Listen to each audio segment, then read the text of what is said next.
വിടെക്കിൻ്റെ digital ടൈമറാണ്. ഇത് നമുക്ക് multi purpose application ഉപയോഗിക്കാൻ പറ്റുന്ന ഡിജിറ്റൽ ടൈമറാണ്. ഇത് ക്ലോക്കായിട്ട് യൂസ് ചെയ്യാം, ടൈമർ സ്വിച്ച് ആയിട്ടും യൂസ് ചെയ്യാൻ പറ്റും. ഇതിൽ നമുക്ക് ഡയറക്റ്റ് ആയിട്ട് ലോഡ് കണക്ട് ചെയ്യാൻ പറ്റും.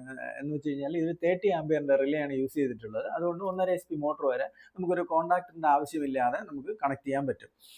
പിന്നെ ഇതിൽ മെയിൻ ആപ്ലിക്കേഷൻ വരുന്നത് ഹോൾഡിങ്സ്, ഇറിഗേഷൻ സിസ്റ്റം, പിന്നെ അതുപോലെയുള്ള ഗേറ്റ് ലൈറ്റ്, ഇങ്ങനെയുള്ള ആപ്ലിക്കേഷന് ഇത് ഡയറക്റ്റ് യൂസ് ചെയ്യാൻ പറ്റുന്ന ഒരു മൾട്ടി പർപ്പസ് ടൈമറാണ്. ഇത് വളരെ സിമ്പിൾ ആയിട്ട് തന്നെ നമുക്ക് പ്രോഗ്രാം ചെയ്യാൻ പറ്റും. ഇതിൻ്റെ വയറിങ്ങും വളരെ സിമ്പിളാണ്. എന്ന് തന്നെ എങ്ങനെയാണ് പ്രോഗ്രാം ചെയ്യാമെന്നാണ് നമുക്ക് ജസ്റ്റ് ഒന്ന് നോക്കാം. ഇതിൽ മെയിനായിട്ട് പ്രോഗ്രാമിംഗ് സ്വിച്ച് എന്ന് പറയുന്നത് അപ്പ്, ഡൗൺ, സെലക്ട്, ഇങ്ങനെ 3 സ്വിച്ചാണ് ഇതിൽ മെയിനായിട്ടുള്ളത്. പിന്നെ ഒരു ഓൺ ഓഫ് സ്വിച്ചും ഉണ്ട്. അത് 3 പൊസിഷനാണ്. അതായത് നമുക്ക് ഇപ്പം ഇതിപ്പോൾ ഓഫ് പൊസിഷനിലാണ് സെൻറ്റർ. മെയിനിലോട്ട് പ്രസ് ചെയ്ത് കഴിഞ്ഞാൽ ഇത് ഡയറക്റ്റ് ഓൺ ആവും. ഡയറക്റ്റ് ഓൺ ആവുമെന്ന് വെച്ച് കഴിഞ്ഞാൽ ഡയറക്റ്റ് ആയിട്ട് നമുക്ക് ബൈപ്പാസ് ചെയ്ത് ഔട്ട് വരും. ഇനി നമുക്ക് പ്രോഗ്രാം ചെയ്യാൻ വേണ്ടിയിട്ട് ഇതിനെ താഴോട്ട് പ്രസ് ചെയ്ത് കഴിഞ്ഞാൽ നമുക്ക് ടൈമർ വഴിയാണ് പ്രോഗ്രാമിങ്ങിന് വരുന്നത്. ഇതിൻ്റെ പ്രോഗ്രാം വളരെ സിമ്പിളാണ്. എങ്ങനെയെന്ന് വെച്ച് കഴിഞ്ഞാൽ ആദ്യം സെലക്ട് പ്രസ് ചെയ്യുക. അപ്പോഴത്തേക്ക് ഇവിടെ ടൈം എന്ന് പറയുന്ന LED ഓൺ ആവും. ഈ 7 സെഗ്മെൻറ്റ് ഡിസ്പ്ലേയിൽ ആദ്യം വരുന്ന അവറാണ്. എന്നിട്ട് നമുക്ക് അപ്പ് ഡൗൺ കൊടുത്ത് ഇപ്പോഴത്തെ ടൈം സെറ്റ് ചെയ്യാം. അതായത് ക്ലോക്കിലെ ടൈം, ഇപ്പോൾ കറണ്ട് ടൈം സെറ്റ് ചെയ്യാൻ വേണ്ടിയിട്ടുള്ള ഓപ്ഷനാണിത്. ഒന്നുകൂടെ സെലക്റ്റിൽ പ്രസ് ചെയ്ത് കഴിഞ്ഞാൽ മിനിറ്റ് ആവും. അപ്പോൾ അതും സെറ്റ് ആക്കുക. അതിനുശേഷം നമുക്ക് എത്ര മണിക്കാണ് ഡിവൈസ് ഓൺ ആക്കേണ്ടത്, അതായത് അപ്പും ഡൗണും കൊടുത്ത് തന്നെ പ്രോഗ്രാം ചെയ്യാം. ഞാനിപ്പോൾ വൈകുന്നേരം 6 മണിയാണ് സെറ്റ് ചെയ്തിട്ടുള്ളത്. ഒന്നുകൂടെ സെലക്ട് ചെയ്ത് കഴിഞ്ഞാൽ 00 മിനിറ്റ് 00. അടുത്ത് ഒന്നുകൂടെ പ്രസ് ചെയ്ത് കഴിഞ്ഞാൽ എപ്പോഴാണ് ഓഫ് ആവേണ്ടതെന്നുള്ളതാണ്. ഇപ്പം ഞാൻ 21 വെച്ചിട്ടുണ്ട്.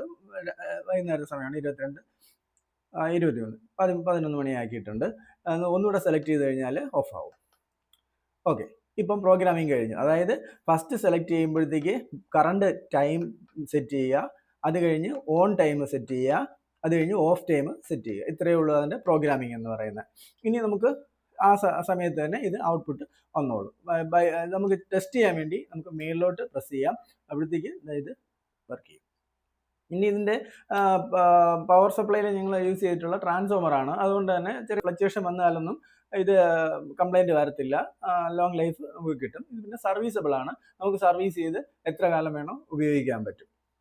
ഇതിൻ്റെ വയറിംഗ് എന്ന് പറഞ്ഞാൽ വളരെ സിമ്പിളാണ്. അതായത് നമ്മൾ ടൈമർ ചെയ്യുന്ന 3 വയറാണ് പുറത്തേക്ക് വന്നിട്ടുള്ള. ഇതിൽ ഒന്ന് ന്യൂട്രലായിരിക്കും, ബ്ലാക്ക് ന്യൂട്രലായിരിക്കും, റെഡ് ഫേസ് ഇന്ന്, യെല്ലോ ഫേസ് ഔട്ട് ആയിരിക്കും. അതായത് നമുക്ക് റെഡിലേക്ക് ഫേസ് കൊടുക്കുക, എർത്ത് ന്യൂട്രൽ കോമൺ ആണ്, കോമൺ ആയിട്ട് ന്യൂട്രൽ എടുക്കുക, ഔട്ട്പുട്ട് യെല്ലോ ആണ്. ഇനി നമുക്ക് ടെസ്റ്റ് ചെയ്യാൻ വേണ്ടിയിട്ട് മേളിലോട്ട് പ്രസ് ചെയ്ത് കഴിഞ്ഞാൽ നമുക്കിത് ഔട്ട് വരുന്നുണ്ട്. ഇത് ഓഫ് ചെയ്ത് കഴിഞ്ഞാൽ ഔട്ട്. അതായത് യെല്ലോ ഔട്ട്, റെഡ് ഇന്ന്, ബ്ലാക്ക് കോമൺ ന്യൂട്രൽ. ഇത്രയേ ഉള്ളൂ ഇതിൻ്റെ വയറിങ്. വളരെ സിമ്പിളാണ്, ആർക്കും ചെയ്യാൻ പറ്റുന്നതാണ്.